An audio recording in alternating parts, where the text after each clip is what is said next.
श्री शिवाय नमस्तुभ्यं भक्तों। जय श्री कृष्णा। स्वागत है आप सबका हमारे YouTube चैनल प्रियंका शास्त्र ज्ञान में। भगवान भोलेनाथ की कृपा हम सब पर सदैव बनी रहे। भक्तों, आज के वीडियो में आप सुनेंगे विवाह पंचमी क्यों मनाई जाती है, विवाह पंचमी कब मनाई जाती है, इसका क्या महत्व है, विवाह पंचमी का शुभ मुहूर्त सही तारीख क्या है, दिसंबर महीने में विवाह पंचमी का पावन पर्व किस दिन मनाया जाएगा। विवाह पंचमी का बहुत ही शुभ दिन होता है, फिर भी इस दिन कोई भी अपनी बेटी का विवाह नहीं करता, ऐसा क्यों है, इस रहस्य को आप सुनेंगे इस वीडियो में। विवाह पंचमी से जुड़ी रोचक जानकारी मिलेगी आपको। वीडियो को पूरा अवश्य सुने। वीडियो में आगे बढ़ने से पहले कमेंट बॉक्स में हर हर महादेव जय श्री कृष्ण अवश्य लिखें। चैनल पर पहली बार विजिट हुए, पहली बार मेरी आवाज़ सुन रहे तो चैनल को सब्सक्राइब करके बेल आइकन अवश्य दबाएं। इससे हमारे वीडियो की नोटिफिकेशन सबसे पहले आप तक पहुँचे। भक्तों, हिंदू सनातन धर्म में विवाह पंचमी के पावन पर्व का बहुत ही विशेष महत्व बताया गया है। मार्गशीर्ष महीने में यह पावन पर्व मनाया जाता है। मार्गशीर्ष माह के शुक्ल पक्ष की पंचमी तिथि पर विवाह पंचमी मनाई जाती है। इस दिन भक्तों, मर्यादा पुरुषोत्तम भगवान श्री राम जी और माता सीता जी की पूजा अर्चना की जाती है। इस दिन भगवान श्री राम जी और माता सीता की शादी की वर्षगांठ के रूप में यह पावन पर्व मनाया जाता है। इस पंचमी को विवाह पंचमी के नाम से जाना जाता है। विवाह पंचमी के दिन मांगलिक कार्य नहीं किए जाते। मार्गशीर्ष माह यानी अगहन माह का वैसे भी सनातन धर्म में बहुत ही विशेष महत्व बताया गया है, क्योंकि मार्गशीर्ष माह को भगवान श्री कृष्ण का स्वरूप माना जाता है। इस महीने के शुक्ल पक्ष की पंचमी तिथि पर भगवान श्री राम जी और माता सीता की शादी की सालगिरह मनाई जाती है। धार्मिक मान्यता के अनुसार इस दिन उपासना करने से, पूजा पाठ करने से भक्तों के जीवन में सुख समृद्धि आती है, वैवाहिक जीवन में खुशियों का आगमन होता है। भक्तों, प्रत्येक वर्ष मार्गशीर्ष माह में विवाह पंचमी का पावन पर्व मनाया जाता है। भक्तों, इस बार विवाह पंचमी किस दिन मनाई जाएगी? पंचांग के अनुसार मार्गशीर्ष माह के शुक्ल पक्ष की पंचमी तिथि 5 दिसंबर को दोपहर 12:49 पर शुरू होगी। 12:49 पर इसका समापन भक्तों 6 दिसंबर को दोपहर 12:07 पर होगा। सनातन धर्म में उदया तिथि को मान्य किया जाता है। ऐसे में भक्तों, 6 दिसंबर को विवाह पंचमी का पावन पर्व मनाया जाएगा। इस दिन भगवान श्री राम जी और माता सीता जी की शादी की वर्षगांठ के रूप में मनाया जाएगा। इसकी भव्य तैयारी चल रही है। भक्तों, इस पावन पर्व पर सभी लोग भगवान श्री राम जी और माता सीता की पूजा आराधना करते हैं।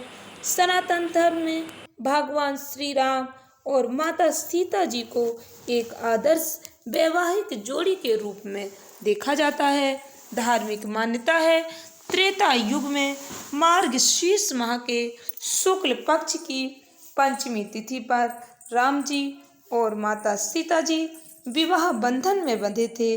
इसी वजह से प्रत्येक वर्ष इसी तिथि को उनके विवाह की वर्षगांठ के रूप में बहुत ही उत्साह और हर्ष और उल्लास के साथ मनाया जाता है।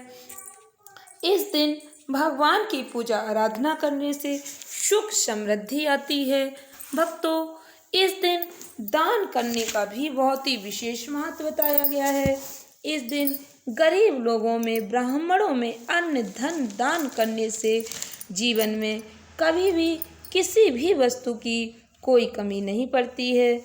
भक्तों, इस दिन का शुभ मुहूर्त ध्यान से सुने। ब्रह्म मुहूर्त सुबह 5:12 से 6:06 तक रहेगा। विजय मुहूर्त दोपहर 1:04 56 से 1:56 से 2:38 तक रहेगा। 2:38 तक गोधूली मुहूर्त शाम 5:21 से 5 शाम के 49 तक रहेगा।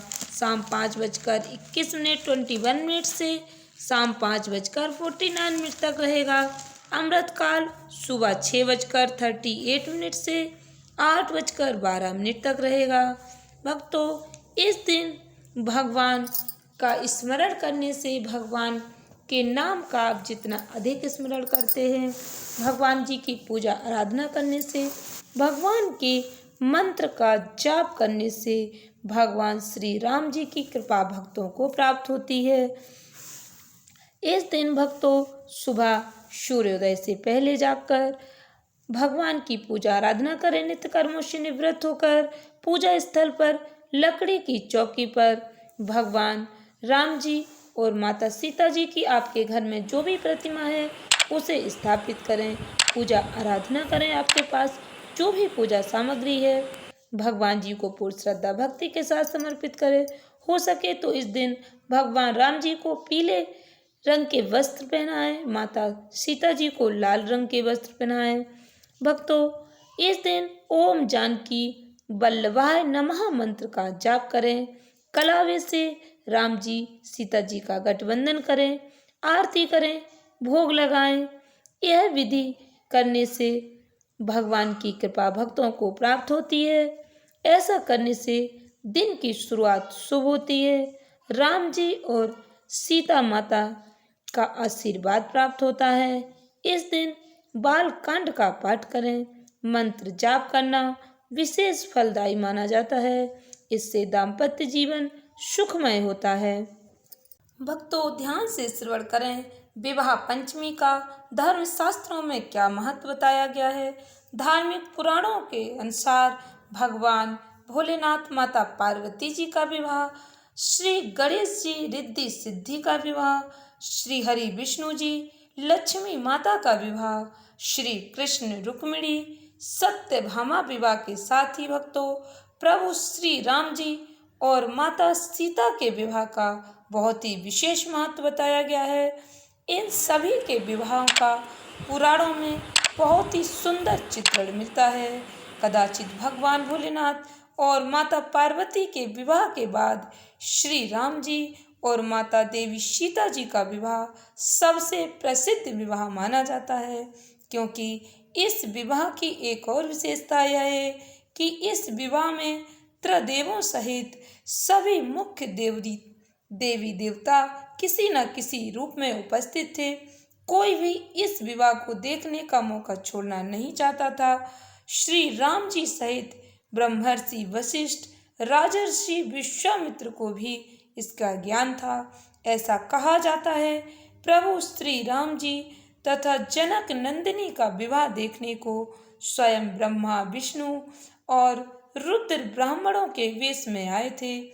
राजा जनक की सभा में शिवजी का धनुष तोड़ने के बाद श्री राम जी का विवाह होना तय था।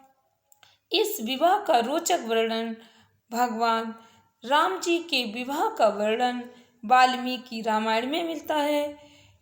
श्री राम जी के विवाह के समय ब्रह्म ऋषि वशिष्ठ, राज ऋषि विश्वामित्र भी उपस्थित थे। दूसरी ओर सभी देवी और देवता भी विभिन्न रूप धारण कर भक्तों उस राजसभा में आए थे। चारों भाइयों में श्री राम जी का विवाह सबसे पहले हुआ था। सीता स्वयंवर विवाह पंचमी की कथा ध्यान से पूर्ण श्रद्धा भक्ति के साथ श्रवण करें। विवाह पंचमी की कथा के अनुसार भगवान भोलेनाथ का धनुष बहुत ही शक्तिशाली और चमत्कारी था। भोलेनाथ ने जिस धनुष को बनाया था उसकी टंकार से ही बादल फट जाते थे, पर्वत हिलने लगते थे। ऐसा लगता था मानो भूकंप आ गया हो। इसी के एक तीर से त्रिपुरासुर की तीनों नगरियों को ध्वस्त कर दिया गया था। इस धनुष का नाम पिनाक था। देवी और देवताओं के काल की समाप्ति के बाद इस धनुष को देवराज इंद्र को सौंप दिया गया। देवताओं ने राजा जनक के पूर्वज देवराज को दे दिया। राजा जनक के पूर्वजों में निमि के ज्येष्ठ पुत्र देवराज थे। शिव धनुष उन्हीं की धरोहर स्वरूप राजा जनक के पास सुरक्षित रखा था। उनके इस विशालकाय धनुष को कोई भी उठाने की क्षमता नहीं रखता था। इस धनुष को उठाने की एक युक्ति थी। जब सीता स्वयंवर के समय भोलेनाथ के धनुष को उठाने की प्रतियोगिता रखी गई तो रावण सहित बड़े बड़े महारथी भी इस धनुष को हिला भी नहीं पाए थे। फिर प्रभु श्री राम जी की जब बारी आई, भगवान राम जी ने इस धनुष को सहज ही उठा लिया। इसका वर्णन श्री रामचरितमानस में एक चौपाई से आपको पता चलेगा। श्री रामचरितमानस में एक चौपाई आती है, उठहु राम भंजाओ भव चापा, मेटहु तात जनक परितापा। इसका अर्थ है, गुरु विश्वामित्र जी जनक जी को बहुत ही परेशान और निराश देखकर प्रभु श्री राम जी से कहते हैं कि हे पुत्र श्री राम, उठो और इस भव सागर रूपी इस धनुष को तोड़कर जनक जी की पीड़ा का हरण करो। इस चौपाई में एक शब्द आता है भव चापा, अर्थात इस धनुष को उठाने के लिए शक्ति की नहीं बल्कि प्रेम और निरंकार की जरूरत थी। यह मायावी और दिव्य धनुष था। इसे उठाने के लिए दैवीय गुणों की आवश्यकता थी। कोई अहंकारी उसे हिला भी नहीं सकता था। जब प्रभु श्री राम जी की बारी आई तो वे जान गए थे कि यह कोई साधारण धनुष नहीं है बल्कि भगवान भोलेनाथ का धनुष है। इसलिए सबसे पहले उन्होंने धनुष को प्रणाम किया। फिर उन्होंने धनुष की परिक्रमा की और उसे संपूर्ण सम्मान दिया।